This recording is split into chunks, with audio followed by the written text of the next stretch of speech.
How was the writing process? What was... For which one of the songs, or just in general? Well, in general, or I mean, they're all very different. I mean, they're all your babies, so you know, you love them all equally. Oh my goodness, thanks for saying that. Like, because I literally call my songs babies. Yeah, because they are my little kids. It is like that. Yeah. The process for my songs, well, it depends. Sorry, my phone keeps like notification everywhere. I'm a busy girl. The process was quite... For my first track, What We Need, that was really spontaneous, I would say.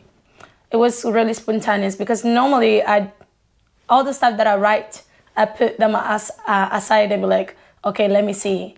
Like if I really, really like it, I put it out. If I don't like it, it says that. I don't bin it because it's still my work. But I just, I like to know. You never know when you might come back to and see something else and just be like, yeah. But, I mean, music is like that. Like, not always you're going to have, a hit song. Like, you need to give some time to yourself as well in the process of making it. And build, even the beats, instrumental and all that. What I was saying before, sorry, we were talking about your babies. Okay, my babies. My babies. So, Abrazinho, Tu Karma en la Lluvia, Júrame. I wrote them, I know it sounds weird and really, you might not believe it, but I wrote them in 5 days, pretty much, and one right after another. It just, I don't know, sometimes I can be there in the studio and trying to write a song, it doesn't work. Cool. I step out, live my life, come back whenever I feel like I'm ready to write again. Because it's good to be disciplined and, still like be creative, but you doing the same stuff and forcing your brain to do something that is not working. It doesn't work. I mean, you need, it's like, you want to have something to say, and that normally comes with like, you want to think about what you want to say, or you might need a little bit of time to like, just do researching like mentally, or just go out and see things and get that, okay, that could tie into this, and then suddenly the whole structure of it comes together. Yeah, it is. Yeah, especially because those songs, my babies, like they are coming from the same place, which is my own experience of certain things.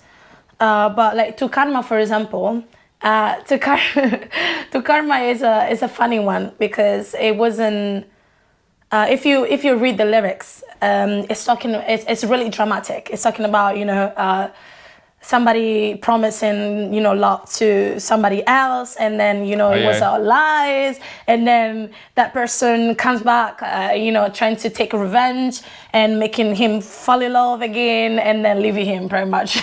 It sounds like telenovelas, and I watch a lot of telenovelas. So there might have been a little inspiration there. No, may have been, like, it is. It's coming from that. That's what I mean. Juanito, whatever. See, the thing is, so this Julio. is... Yes. So in Romania, we have something called Prima TV, which is basically just telenovelas, but like Spanish and, South American telenovelas. Yeah. And Romanians love that stuff. Yes, thank you. Trust me, I can be watching telenovelas from 8 a.m. to 8 p.m. and I'll be still that. No. Someone's twin brother is evil and taking his girlfriend and... Yeah, like, I don't know, the story is always the same, but at the same time, it just keeps you that. You want more. It's like popcorn. It's like it's like eating ice cream. It's not like, can I have some more? Like, it's not, it's not like this deep philosophical thing, but it's still enjoyable. I get it. It is.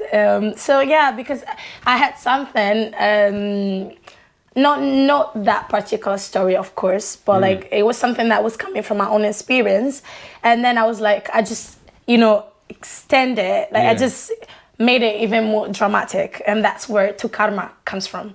Yeah. And I love it because the music bachata is, you know, it's kind of like, you know, about love. It's kind of like R&B, you know, like you can't have R&B without having something strong, like in terms of feeling. You get me? Yeah. So yeah, pretty much. No, that's fair enough. Very much. And actually, that's quite fascinating because you're the first singer-songwriter I speak to. I was speaking to like musicians and stuff, but like someone who's writes songs specifically, I think.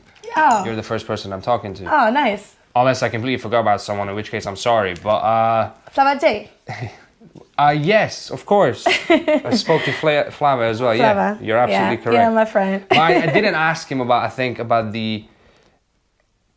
Well, I'm not, or maybe I just wasn't ready then. But now because I've been writing my stand-up comedy stuff, it's like I think in bits, and I think of like, okay, I'm gonna build this bit, and what do I want to say, and then what avenues and directions I can go with it. Yeah. And I'm curious, when you're writing a song, like, do you just go for the emotion? Do you have a story in mind? Do you?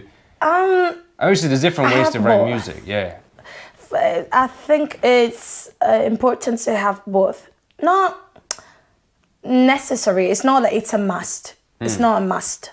But if you have both, it just works really well. But even just following the feelings, you know, it's a good one. That's something that I do normally do a lot, especially if I'm like not in the mood to write. But, you know, I try to go with the feeling and start writing. If I continue, it's because of the feeling guiding me, not because I have a story in mind. You get me? Because otherwise, like, I'll be forcing pretty much. Yeah. So yeah, that's it. Yeah, fair. I mean, yeah, you want that raw emotional content. Yeah, I do. That's fair enough. And do you like, so when writing a song, do you, obviously you said the feeling, but do you have like different, do you want to stick to a genre? You've got different genres you want to experiment with, or? Yes, good question. I did. When it comes to experimenting, I did. Because I grew up with R&B, right, with blues, gospel, and that's the music that I've been listening to since I was little. But living in Italy and, you know, being surrounded by Latinos, and especially speaking Spanish as well, I'm just in love with the Latin world. That's when, you know, I started to experiment with my music and see what I can do. You know, with my knowledge from R&B to maybe trying bachata and trying like pop Latino and having kind of like a mix. That's where Júrame, Abracinho, Tu Karma comes from, because you can still hear the R&B flow in it, you know, with different instrumental, which is a rhythm, which is like bachata or kizomba, for example. But I'll say home is R&B for me. Okay. R&B is home for me. And that's something that I'm more focused on just now. Yeah, fair. Yeah, everybody has like that. Yeah. Not even comfort zone, but the thing you feel most bonded with, and the thing that's more, as you said, at home. Yeah. Just most honest to you. Yeah. No, I'm in love with R&B. Like, yeah. It's just, for me, it's that music that will never die, pretty much. Yeah, I mean, to be honest, a lot of the genres, I mean, obviously they ebb and flow, but there's certain things that still kind of universal. Yeah, that's it.